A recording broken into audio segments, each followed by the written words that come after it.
September 17, 1959. Dear Jasmine, your silence is worrying me no end. I really hope you are fine. I am trying to get by in England. People here are different. I do have a friend. His name is John. He is always trying to hook me up with some girl or the other. He laughs at me when I tell him about us. But every time I talk about my love for you, my feelings become more intense and I crave your presence. I am here on a scholarship, so I hardly get any extra money to spend. I received a letter from Dad a week back. He said that our apple orchard is still not doing too well. I really hope I get a good job after this course so that I can help my family. How I wish you were here with me, Jasmine. There is a park in London called Hyde Park which has a beautiful lake called the Serpentine. It is a very romantic place. I often visit that park at leisure. I see couples in love boating together, lost in each other. It makes me wonder if there is a place like this in our Shimla. If only I had known about it, I would definitely have taken you there on a date. I really miss you, Jasmine. If in the future we do get married, this is where I'll bring you for our honeymoon. I wish I could just keep writing to you, but I have to stop now. I am running short of paper and money. These people will charge extra pounds if I add more paper. Hope you write back soon. Truly, madly and deeply yours, David. January 19, 1961. My dear Jasmine, I am so happy to write this letter. Didn't I tell you that these 2 years would pass in the blink of an eye? Well, I was wrong. These 5 years, away from you were really hard for me. I counted each day and I missed you every second. I was so alone here. But the good news is that the wait is over. My course is complete now and I even topped the university final exams. I am coming back to India. More specifically, I am returning to Shimla to join my dad's business. It has finally picked up and Dad needs my help to make it even more successful. I am happy that I will be able to help my family, but I am happier that now I will be able to read the letters that you wrote to me in my absence. I hope you did. I will see you soon, maybe in the next 3 months. I am coming back, Jasmine.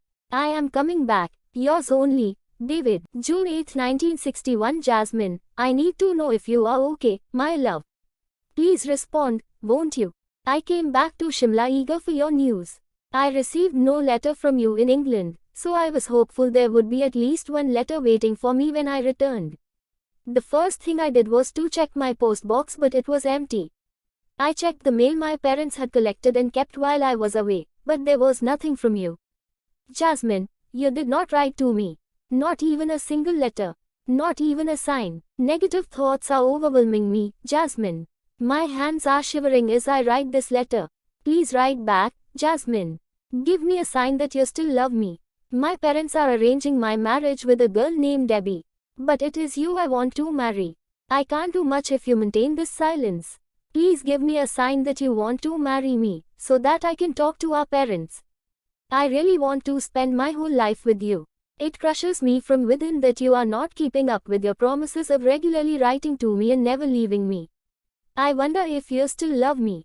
Do you? I still can't believe you didn't write me a single letter. I am still waiting, Jasmine. David, October 28, 1961. Jasmine, there is still no response from you. Each day I pray that you are well.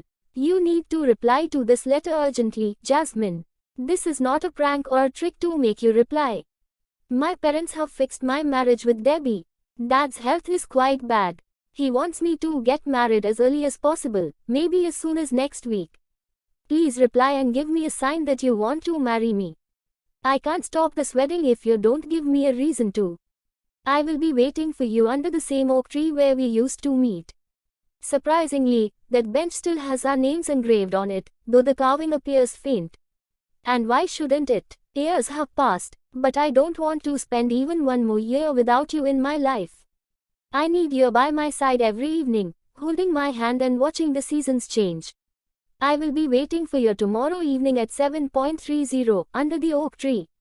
I will be wearing a brown leather jacket with blue jeans. Please do come. I really hope you come. David, October 29, 1961. Jasmine, you broke my heart, Jasmine. You did not come. I waited till 10:30 at night. The chilly air was freezing my breath, but my hope was alive. I was sure you'd come. But you didn't. I am going to say yes to marry Debbie. You've left me with no other option. But remember, I will always love you. This is not the end of our story, neither is this my last letter to you. You were my first love and you will always be that, but perhaps you don't want me anymore. I am taking a step ahead and trying to move on with life. Your memories are holding me back. I can't afford to lose your memories. They will always remain in my heart. And my heart says, one day I will get all the answers. Our story can't end like this. Jasmine, I really love you. I hope you won't misunderstand me. I am just marrying Debbie because my family wants me to. If it was up to me, I would have waited for you all my life. Waiting for you has now become a habit for me. I have befriended your silence now. But I am sure one day this silence will break and your words will reach my ears. Until then, take care, Jasmine. I love you, now and forever. David. Flying to Shimla, I reached my flat and started packing my bags. Ash was more excited than I was. Oh girl, I just love your job, exclaimed Ash, as she kept my vanity case on my table. I simply love it when you pack your bags, choose your lipsticks, outfits and shoes. Gosh, your life is so exciting, Twisha. I totally ignored Ash's blabbering. She always behaved like this, whenever I had to go on tours. I focused on my packing instead. Toothpaste and toothbrush, check. Vanity box, check. Laptop, check. Camera, check. Batteries, check. Power bank, check. Footwear, check. Hair straightener, check. Lots of cool outfits, check. Countless innerwear, check. Towels, check. Organizer, check. I think I have packed every important thing that I may need. What say, Ash? I said, as I ran my eyes over my luggage. I think so, Ash replied. I zipped my floral print trolley, locked it, and turned towards the table where my handbag was kept. I love to prepare my handbag for trips. It's my favorite part of packing. My handbag has my personal universe in it.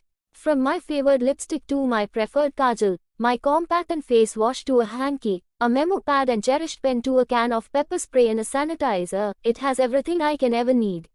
Sometimes I have a hard time finding stuff in my bag, but trust me, hunting for things inside your handbag and finding them has its own charm, which only a handbag lover like me can understand. And I am sincerely thankful to Prada and Michael Kors for making big and spacious handbags, which allow me to carry my own universe in it in a very stylish way. All my packing was done. My flight to Shimla was the following day. Not Shimla actually, as there was no direct flight from Bengaluru. My flight was till Chandigarh, from where a cab had been booked. I was told that it took approximately 2 hours from Chandigarh to Shimla by road. Though I hate road trips, I agreed to it. Bengaluru traffic jams are the reason I have started hating road trips. And yes, not only Bangalore, there are traffic jams everywhere. Whether you go to Delhi or Mumbai or Kolkata or Pune or Kanpur. I hate sitting in a car and gazing outside the window like a dumb slave. At least air trips are faster. Even cruises are so much more enjoyable. Anyway, there were no options and I could not bear to travel by train or bus, so I had agreed. My flight was at 10 a.m. Bobby would meet me directly at the airport. I had nothing to do that night except enjoy a nice beauty sleep. It's a beautiful day. It's a beautiful day. The sound of the alarm shattered my sleep. It was 8:30 a.m. I had not realized that I had snoozed my alarm over 15 times. I think I really need to change my morning alarm tone from this sweet, soothing song to something like I've become so numb. I was late. I had to wake up at 7:30 a.m. and I had actually woken up at 8:30 a.m. I jumped out of bed and peeked outside the window to check whether my taxi had arrived or not. Thankfully, it hadn't. I looked for Ash in the house, but couldn't find her anywhere. Even her bag and stilettos were not to be seen. I guess she had gone off to her college for her early morning extra class. I switched on the geyser. As my bucket was being filled with hot water, I took out a comfy white tee and my favorite blue palazzo pants. I think wearing comfy clothes while traveling is something that is very important. And nothing comforts me like tees and palazzos. I was just about to enter the bathroom when I heard a car honk. I rushed to the window to confirm whether it was my cab, and this time it was. I was trying to catch the driver's attention when suddenly my phone rang. The call was from an unknown number, yet I answered. Hello, Madam Twisha. This is your cab driver Raghav calling. I have arrived and am waiting outside the apartment complex. Please let me know once you are ready. I will come to help you with the luggage, said the voice on the phone. Alright, just 10 minutes. I will ring you back on this number shortly, I replied and hung up. Not everyone is as punctual as Twisha Khanna. Why am I saying this? Because I was ready in 10 minutes flat. Just imagine a girl who gets ready in just 10 minutes. From bathing, to getting dressed, to doing my makeup, to cross-checking the luggage and documents, that's all the time I took. Punctuality is not just a habit or quality, it is a superpower gifted by God to some really special people like me. I reached the airport by 9:30 am. I went through the security check and looked around for Bobby. I called her up and she told me that she had been waiting for me in the VIP lounge for an hour. She came out of the lounge and we met. And yes, don't think that this time I missed being punctual, it was Bobby who had arrived early at the airport.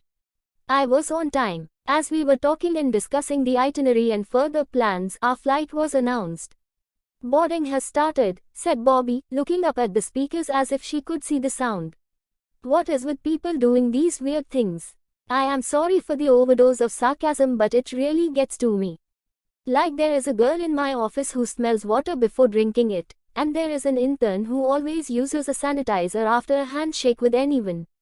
Literally, how weird can people be? The flight would take 2 hours and 55 minutes to reach the Chandigarh airport. I was totally in a mood to sleep. I took out my eye band, placed my neck pillow around my neck, reclined my seat and prepared to doze off. Bobby, wake me up when we land, I said, before drifting off to a deep slumber. March 25, 1964. Dear Jasmine, do you remember me? It's me, David. I know you do. My heart says that you can never forget me. It has been 3 long years since my marriage. Debbie left me. She gave birth to a baby boy and died. I needed a shoulder to cry on, but there was no one I could turn to. I tried to love Debbie, but every time I took her in my arms, I closed my eyes and I saw your face. Every time I kissed her, I imagined that I was kissing you. I don't know what God has written in my fate, Jasmine. My dad's health is getting worse day by day. I need you, Jasmine. Even if you are married by now and have kids, at least you can meet me like a friend. But please reply, I badly need you. I live in hope that I'll hear from you soon. David.